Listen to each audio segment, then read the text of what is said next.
Obrigado, Senhor, por essa oportunidade de nos reunirmos nesse dia e com liberdade, adorarmos com liberdade, abrirmos a Tua Palavra, meditarmos nela, pregarmos, Senhor Deus, aplicarmos para as nossas vidas. Senhor, ajude que essa liberdade permaneça e não diminua ou não se acabe. Pedimos isso para o nosso país, pedimos isso para os países ao redor do mundo, Senhor, que tendo a liberdade de ouvir a Tua Palavra, Senhor Deus, o Teu Espírito venha também convencer para arrependimento, para salvação verdadeira. Pois sabemos que paz na terra aos homens a quem o Senhor quer bem. O Senhor quer bem para toda a humanidade, ó Pai, porque as boas novas são para todos os povos. Para todos os povos, sem distinção de sexo, de etnia, sem distinção de localidade. Mas quem impede que isso aconteça somos nós, não é o Senhor. O Senhor já resolveu, solucionou o problema maior da humanidade, mandando o seu Filho para morrer por nós, pelos nossos pecados. Mas nós não devemos guardar essa mensagem, devemos proclamar, ó Pai, em alto bom som, encher o nosso pulmão e gritarmos, clamarmos pelas montanhas, clamarmos atravessando as fronteiras, clamarmos em diferentes línguas, para que mais e mais possam receber não só o menino Jesus aqui nesse mundo, mas o Senhor Jesus para toda a eternidade. Senhor, pedimos que o Senhor nos perdoe, que o Senhor nos limpe e purifique, que Teu Espírito tenha liberdade agora, que Tua Palavra fale em alto bom som para cada um de nós. Em nome de Jesus, amém. Amém. Leiamos Mateus 2, do versículo 1 até o versículo 11.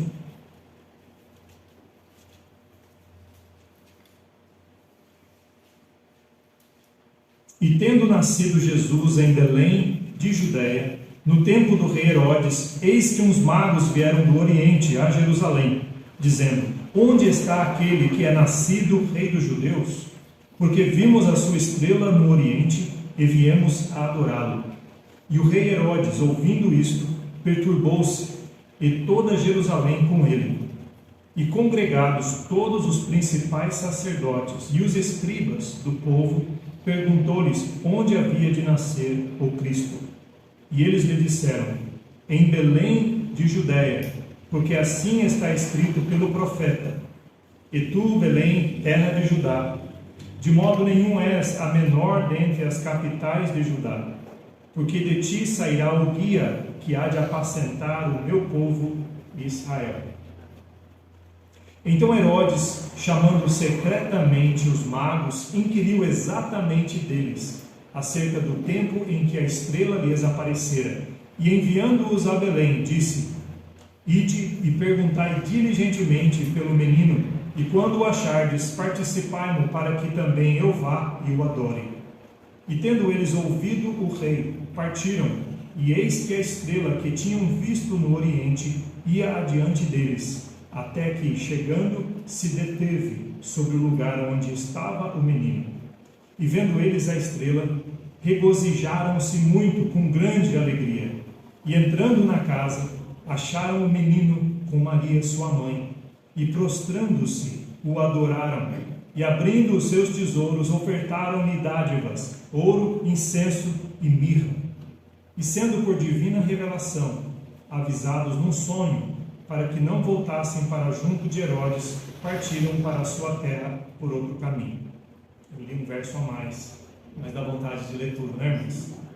Adoração ao Senhor. Esse texto que acabamos de ler é conhecido como a Epifania dos Gentios. Que palavra diferente, mas nada mais significa do que manifestação de Cristo aos estrangeiros, aos gentios.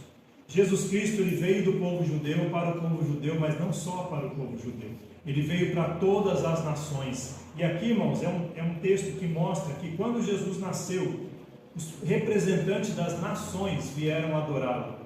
Por isso é Epifania, manifestação de Cristo aos gentios.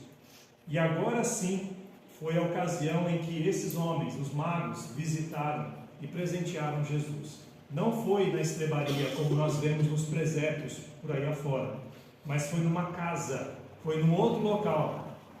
Nós estudamos hoje de manhã, e na escola bíblica há tempo de fazermos isso, é mais apropriado até para perguntas, que os magos vieram provavelmente depois de no mínimo 41 dias, depois que Jesus nasceu, até 2 anos de idade, com base pelo menos em 2 fatos. 41 dias porque um bebê deveria ser circuncidado no 8º dia, e a mãe de um bebê deveria passar por um processo de purificação para poder ir ao templo para apresentar o seu filho, depois de 33 dias, somando 33 com 8, 41 dias.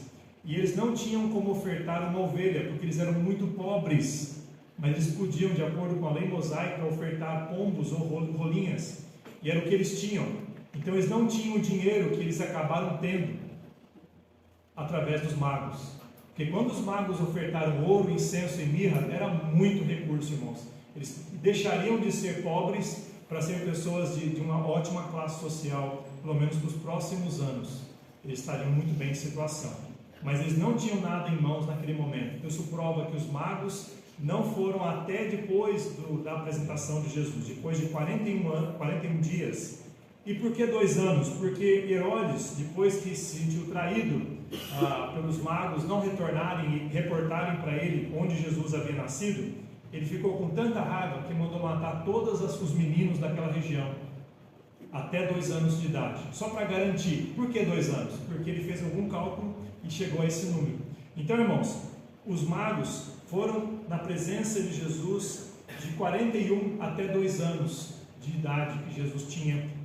Podemos falar dentro desse período, dentro do que a Bíblia, nos dá abertura, nos dá informação com os dados que recebemos até agora.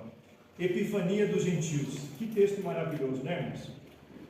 Mas eu gostaria de falar um pouquinho das pessoas que estavam rodeando Jesus, que envolveram Jesus e os pais a Jesus receber os presentes. Eu não vou falar aqui de Simeão, de Ana. Simeão foi o texto que o Roberto leu para nós, e Ana depois, logo ali no templo, mas eu vou falar dos magos, de Herodes e dos religiosos aqui.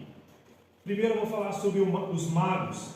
Diz a palavra de Deus, como já lemos, que tendo nascido Jesus em Belém de Judeia, no tempo do rei Herodes, eis que uns magos vieram do Oriente. O termo mago, irmãos, vem da palavra grega, magoi, que é de origem estrangeira, provavelmente persa, que quer dizer homens versados. Como eu disse de manhã, não havia limusine ou veículos, não havia avião, não havia esses meios de transporte. Então, o que era o melhor transporte que haveria? Talvez o melhor camelo 0 km, um camelo bem cuidado, um cavalo, mas era o que tinha, ou caravanas, com carroça, deixaria mais lento. Mas alguns estudiosos dizem que levaram meses para eles se locomoverem e chegarem até o destino. E eles chegaram em Jerusalém, de Jerusalém ir até Belém, porque eles não sabiam exatamente até que a informação foi passada para eles. E dali eles foram para Belém. E eu gostaria de fazer aqui um paralelo com os irmãos. Se alguém pode ler em Lucas 2,16 e leia em voz alta aqui. Se você já achou, abre lá. Lucas 2,16.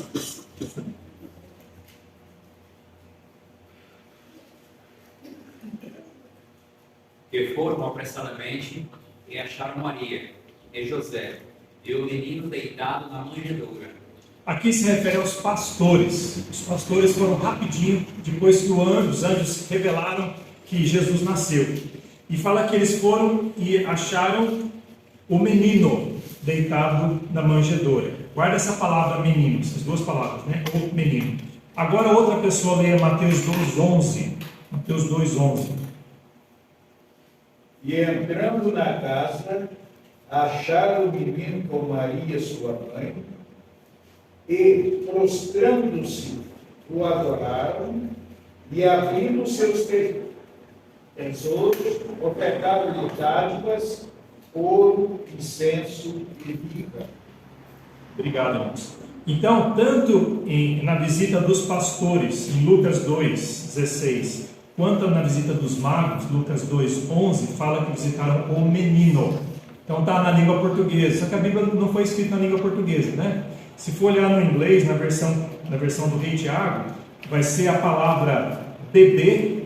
Quando os pastores foram visitar, eles encontraram um bebê deitado na manjedoura.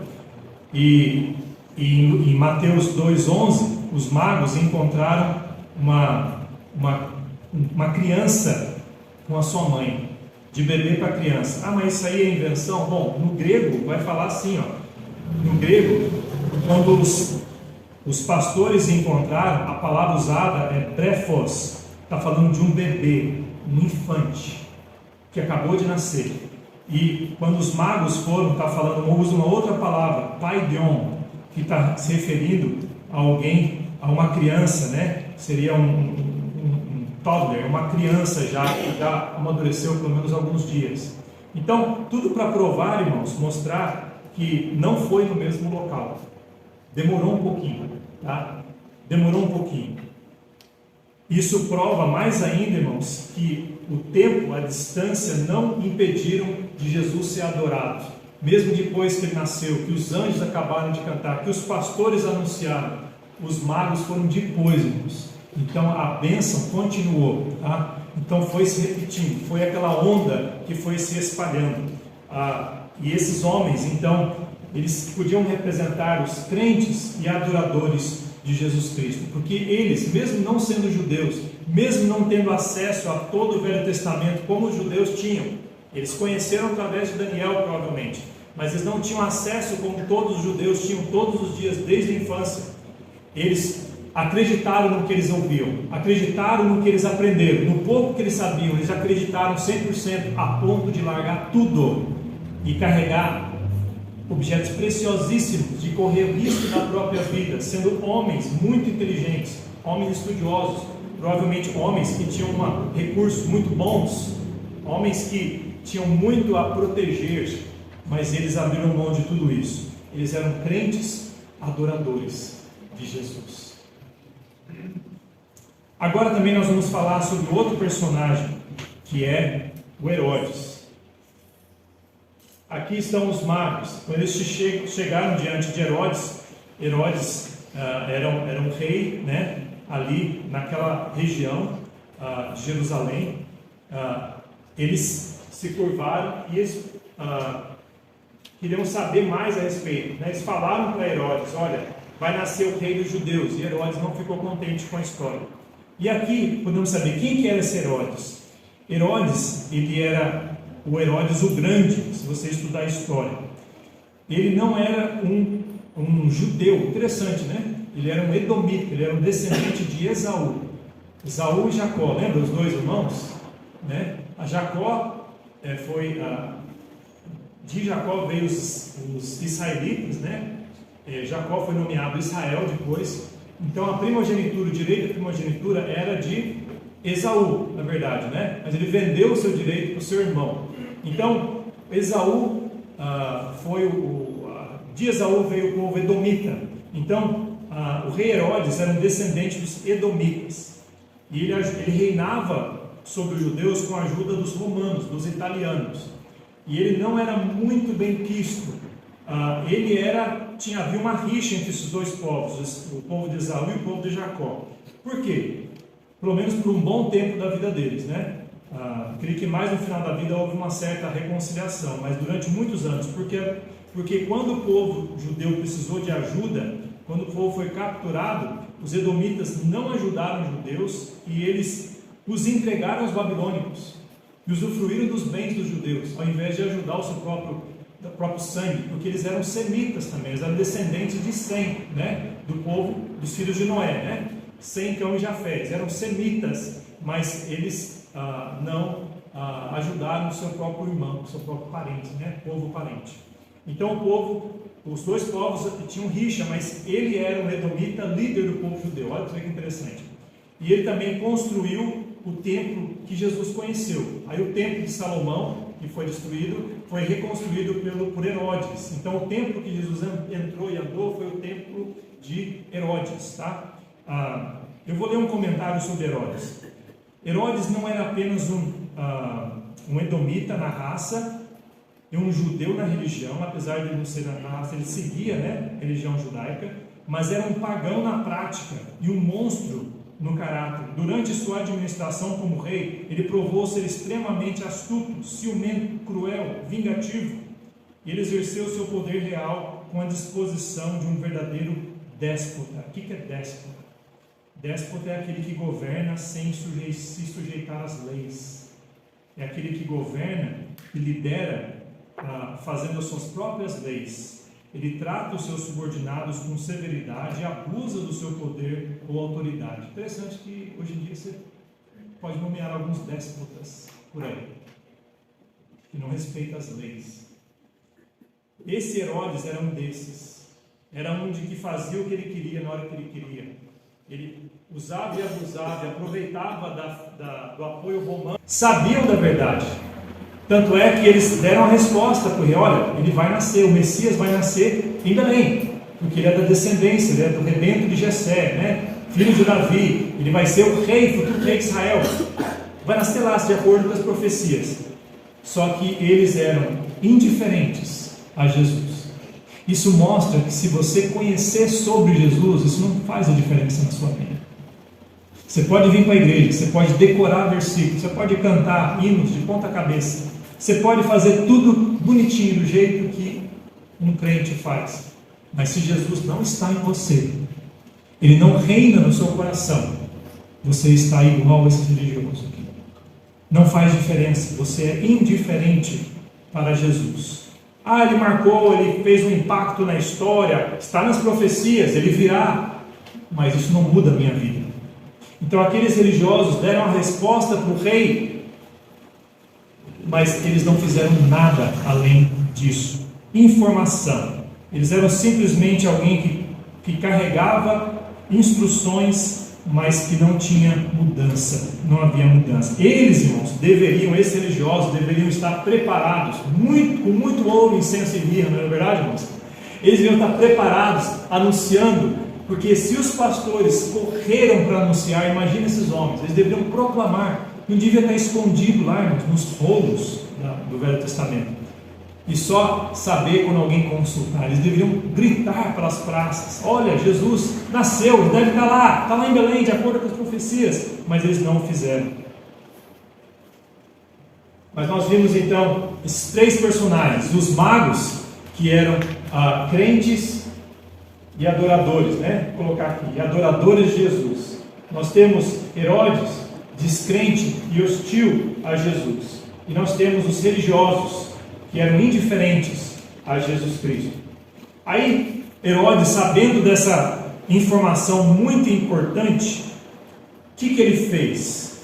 No versículo 7, no versículo 8. Aliás, no versículo 8. E enviando-os a Belém, disse: ide e perguntai-lhe diligentemente pelo menino, e quando o achares, participai-me, para que também eu vá e o adore. Interessante que quando ele perguntou isso para os magos, ele o fez secretamente, né? Ele chamou eles no canto, meio às escondidas, e falou: olha aqui, vocês procurem, quando acharem, vem de volta e me avisa, porque eu também quero fazer isso, eu quero adorar esse Jesus, eu quero adorar o rei dos judeus. E os magos foram, e provavelmente pensando: nós vamos achar e vamos voltar aqui logo, vamos te passar o recado. Mas olha o que o próprio Herodes, depois que descobriu que os magos não vieram dar o recado, o que Herodes fez? Versículo 16. Então Herodes, vendo que tinha sido iludido pelos magos, irritou-se muito e mandou matar todos os meninos que havia em Belém, e em todos os seus contornos, de 2 anos para baixo, segundo o tempo que diligentemente inquiriram dos magos. Os magos, quando eles presentearam Jesus, foram advertidos por um anjo para não voltarem e anunciarem para Herodes. Porque Deus conhece a intenção do nosso coração, conhece os planos malignos que há até mesmo antes de acontecer, e Deus protege. Amém, irmãos? Quando estamos nas mãos de Deus, estamos guardados. E quando Deus permite até que passemos por situações difíceis, Deus sabe, e no final das contas Ele nos guarda. Mesmo que às vezes numa permissão, Nada acontece sem a vontade e a permissão de Deus. Aqui Deus não queria que os magos voltassem, não queria que isso acontecesse. Interessante que pessoas no plano de Deus, em várias ocasiões, tiveram as suas vidas querendo ser ceifadas por planos malignos. Interessante que Moisés, aconteceu isso com ele também, o libertador do povo de Israel. Aí os egípcios mandaram matar, o faraó mandou matar as crianças, só que Deus salvou Moisés. Agora Jesus Cristo está ali, ele é o salvador da humanidade, e aí Herodes, o rei, manda matar Jesus, só que Deus protegeu. E aí foi o que aconteceu, esse homem com hostilidade e crueldade, hostilidade mascarada de devoção religiosa, muito bonitinho, eu quero adorar Jesus. Só que os anjos falaram, não volta, não fala, vai para outro caminho, pega outra trajetória. E foi isso que eles fizeram. E aí quando os magos chegam, que história maravilhosa, irmãos, a reação dos magos diante de Jesus. Aí os magos encontraram Jesus, não mais na estrebaria, mas numa casa. Não mais numa manjedoura, muito provavelmente no colo da mãe ou num berço, no local mais apropriado, no local mais estável. E vendo eles a estrela, regozijaram-se muito com grande alegria. Entrando na casa, acharam o menino com Maria, sua mãe. Interessante que, como de manhã falamos, eles podiam falar, acharam Maria e o menino. José provavelmente não estava aqui na hora, mas acharam a mãe e o menino, mas eles falaram o menino com sua mãe. Interessante que a mãe parece um detalhe aqui. Por que eu posso dizer isso? Porque o que eles fizeram logo em seguida? Eles, prostrando-se, o adoraram. Adoraram a Maria? Lhes adoraram? O adoraram. Adoraram o menino. Só o menino. Só o menino. Eles não podiam falar muito obrigado, Maria, por cuidar do bebê Jesus. Eles estavam focados nisso. Eles depositaram meses da vida dele, irmão, recursos, os mais valiosos, para chegar naquele ponto ali. Aquela era a missão deles. E quando chegaram lá, eles não perderam nem um segundo. Eles se prostraram e o adoraram. E eles abriram os seus tesouros e ofertaram-lhe. Quer dizer, deram a ele, não a eles. Deram-lhe dádivas. Quais as dádivas? Ouro, incenso e mirra. Muito lindo, irmãos, ver essa história aqui. Eles eram estrangeiros que vieram adorando. Eles não sabiam de tudo, mas sabiam o suficiente. E eles fizeram tudo com o pouco que eles sabiam. Eles deram tudo, irmãos. Deixaram o seu lar com segurança, levaram os seus bens, os mais preciosos, para aquilo. Eu queria calcular, até falei com minha esposa, eu gosto de fazer essas pesquisas, mas como não sabemos a quantidade de ouro, de incenso, de mirra, não dá para calcular o valor que isso tem. Mas alguns estudiosos dizem que com esse dinheiro eles conseguiram sustentar, nos anos que eles ficaram longe lá no Egito, sustentar a família inteira. José, Maria e Jesus, no local estrangeiro, pagaram o meio de transporte para chegar no Egito, porque não é fácil, não? Já pensou você viajar de um país para o outro, sem avião, não era barco com certeza, e era um meio de transporte. Eles não podiam ir lá com um burrinho, capenga, machucado, eles tinham que ir um veículo confiável. Eles provavelmente tinham que comprar, povos. Deus sustenta os seus, porque todo o ouro e toda a prata é do Senhor, não importa de onde vem, é de Deus, é de Deus. Os bens das nações. Interessante que até os reis pagãos estão lá porque Deus quis ou permitiu. Então não foge do controle de Deus. Esses homens deram melhor. Eles adoraram a Jesus, prostraram-se e adoraram a Jesus. Eu falei que eles não mediram esforços. Hoje em dia, o cristão está muito mal acostumado. A gente vai na igreja, senta na cadeira e fala, está desconfortável essa cadeira aqui, eu acho que não volto mais. Ou está demorando demais esse culto. Eu vou para uma igreja que prega menos. Se alguém souber de uma igreja que dura menos do que essa igreja, me avisa, por favor. O culto aqui é curto, irmãos? Eu penso não na quantidade, quão longo que é, mas na palavra concentrada, fielmente pregada. Não? Amém, irmãos? Não importa se fica 5 horas. mas também a gente tem que acostumar os membros a não ficar mal acostumado e ficar reclamando da bênção que temos, do privilégio que temos, irmãos, enquanto homens estrangeiros, por meses, em sol escaldante, foram para lugares desconhecidos adorar alguém que eles não conheciam, e eles não mediram esforços, irmãos, eles adoraram com grande alegria. Eles viram o menino na casa e fizeram tudo isso. Vergonha para nós. Temos o privilégio, nós conhecemos o menino, que ele é o nosso Salvador, mas às vezes a gente não se dá o esforço de cultuar a Ele quando a gente pode. A andar um pouquinho a mais, a ficar um pouquinho mais, a sentar um pouquinho mais num banco que não é almofadado, mas cultuar, porque Ele merece toda a honra e glória. Lembrando que o Criador do universo não teve lugar para Ele. Ele ficou num lugar cheirando esterco, onde tinha animais. Num lugar que era para animal babar e comer, ele serviu de berço para ele. E os panos envoltos nele eram panos que eram enrolados em defuntos. Isso é o que Jesus fez por mim e por você. Então, antes de reclamarmos de qualquer coisa, vamos lembrar os bons exemplos dos magos. Vamos adorar de coração, com o nosso melhor, e não ficar reclamando ou contando: puxa, eu fiz tanto, eu me sacrifiquei tanto, irmãos. Não há tanto quem se sacrifica de que Jesus não é digno. O ouro, o que quer dizer esses presentes, meus irmãos? O ouro eram presentes adequados a um rei. Os reis recebiam ouro. Os reis tinham os objetos deles banhados a ouro. Interessante, quando você quer lidar com a realeza, você usava ouro. Ele simboliza o líder escolhido de Deus. Por isso aqueles homens queriam dar um presente digno, à altura de um rei. Para um bebezinho, que é sim, mas eles deram. Era um símbolo da divindade de Jesus, porque ele é o Rei dos Reis, Senhor dos Senhores. Esse é um costume comum no Antigo Oriente, em todo o Oriente, né? Alguém abra lá em 1 de Reis 10, 18 e leia em voz alta. 1 de Reis 10, 18. Eu vou pedir para outra pessoa já abrir em outro texto, para quando eu pedir você já leia, tá? Você vai ler para mim outro texto lá em Lucas 1, 9 e 10. Lucas 1, 9 e 10. Mas antes, alguém leia 1 Reis 10, 18.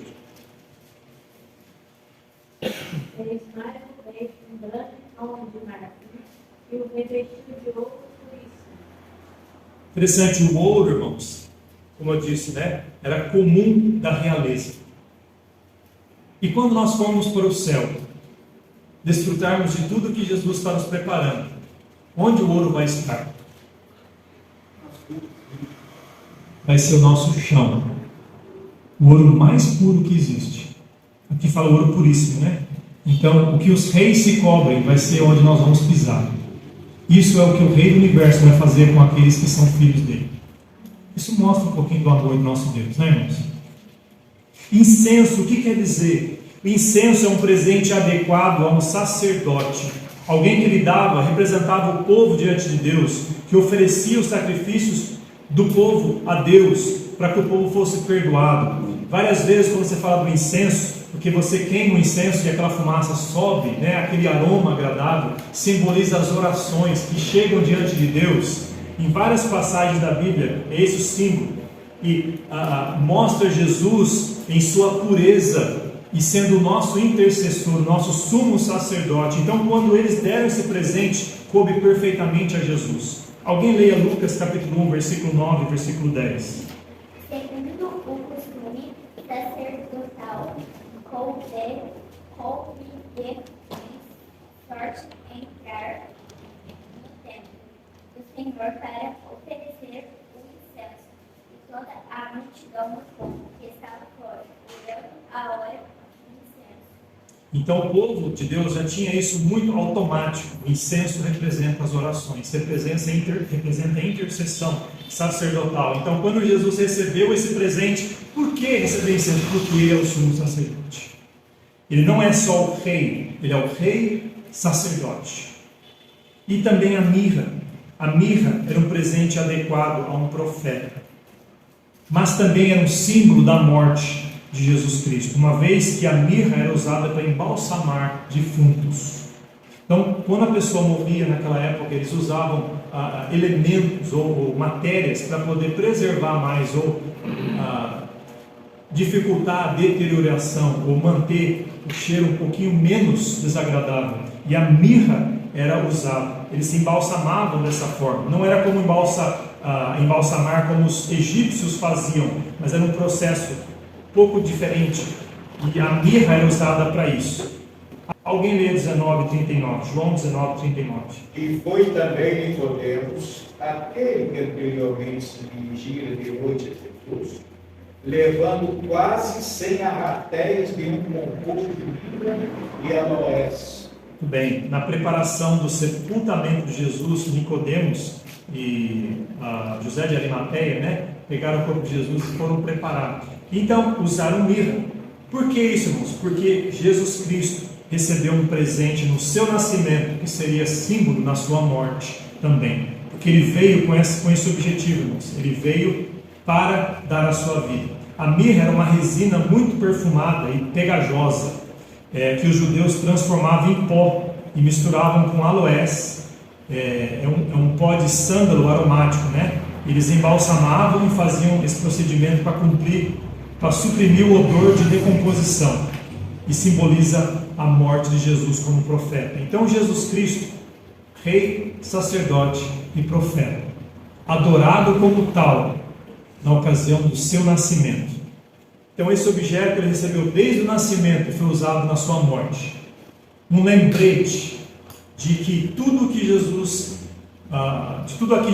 passaria, que foi profetizado, seria cumprido.